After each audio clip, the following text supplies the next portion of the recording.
Morning students, linear equation in two variable का last topic हम पढ़ने जा रहे हैं बेसिक।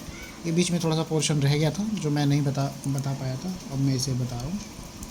ये बेसिक्स है। जैसे जनरल फॉर्म जो है जनरल स्टैंडर्ड फॉर्म जो है इक्वेशन की, लीनियर इक्वेशन की A X plus B Y plus C equals to 0 होती है।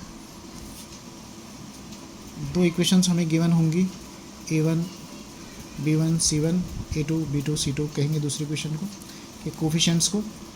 अब वो हमसे पूछेगा कि भाई इक्वेशन की यूनिक सॉल्यूशन है, मैनी सॉल्यूशन है या नो सॉल्यूशन है, इक्वेशन देख के बताओ, या बिना ग्राफ के आप बताओ कि वो इंटरसेक्टिंग लाइन है, कोइंसिडेंट लाइन है या पैरेलल लाइंस है, या वो पूछेगा कंसिस्टेंसी के बारे में, इनकंसिस्टेंसी के बारे में इक्वेशन की। तो उसके लिए हमें क्या देखना है, सबसे पहले हम देख रहे हैं यूनिक सॉल्यूशन, इंटरसेक्टिंग लाइन और consistent. a1/a2 not equal to b1/b2 not equal to c1/c2, या यानी कि तीनों ही इक्वल ना हो, या a1/a2 not equal to b1/b2 equal to c1/c2। ये दूसरी कंडीशन है। दोनों ही कंडीशंस में अगर ये सेटिस्फाई होती है तो वो यूनिक सॉल्यूशन होगा, या उसकी जो ग्राफिक में जब लाइन ग्राफ पर ड्रॉ करेंगे तो इंटरसेक्टिंग लाइन होगी और वो कंसिस्टेंट होगी। बुक्स में सिर्फ यहीं तक दिया हुआ है, या बस इतना ही बताते हैं कि a1/a2 not equal to b1/b2 unique solution, इनके बारे में। इसका फ़र्क क्यों नहीं पड़ता, चाहे इक्वल हो या नॉट इक्वल हो, हमारे आंसर पे कोई फ़र्क पड़ेगा नहीं, इसीलिए ये लिखते नहीं है ना। लेकिन आप लिख दोगे तो कोई प्रॉब्लम नहीं है। मैनी सॉल्यूशन दूसरा है कोइंसिडेंट लाइन। कोइंसिडेंट लाइन का क्या मतलब है, दोनों इक्वेशन की जो लाइन है वो एक ही ग्राफ पे आ जाएगी, है ना। एक ही ग्राफ पे कह रहा हूँ, एक ही लाइन पे आ जाएगी।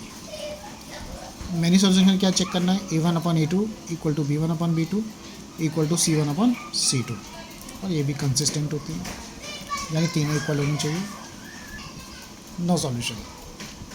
अगला नो सॉल्यूशन के लिए क्या चेक करना है कि a1/a2 equal to b1/b2 not equal to c1/c2।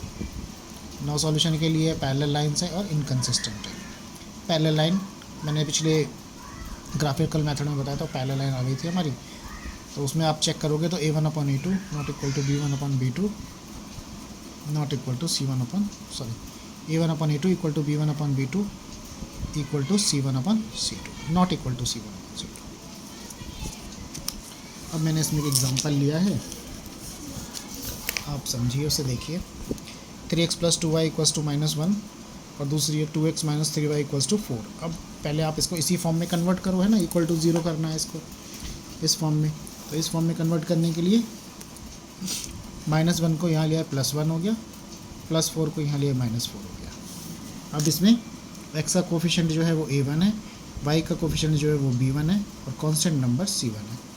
दूसरा ये a2 माइनस ये माइनस a2 b2 c2 आ गया, a1 b1 c1। अब a1/a2 कितना है 3/2, b1/b2 कितना है -2/3, c1/c2 कितना है -1/4।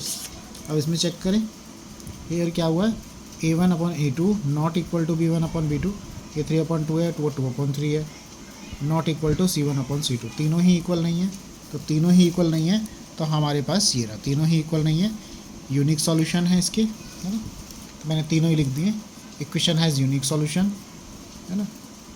Lines of line of these equations will be intersect each other, intersect करेंगी, और equation has in consistent solution.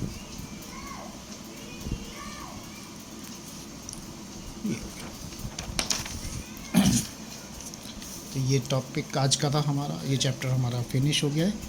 अब मैं नेक्स्ट वीडियो में मिलेंगे। Thank you for watching.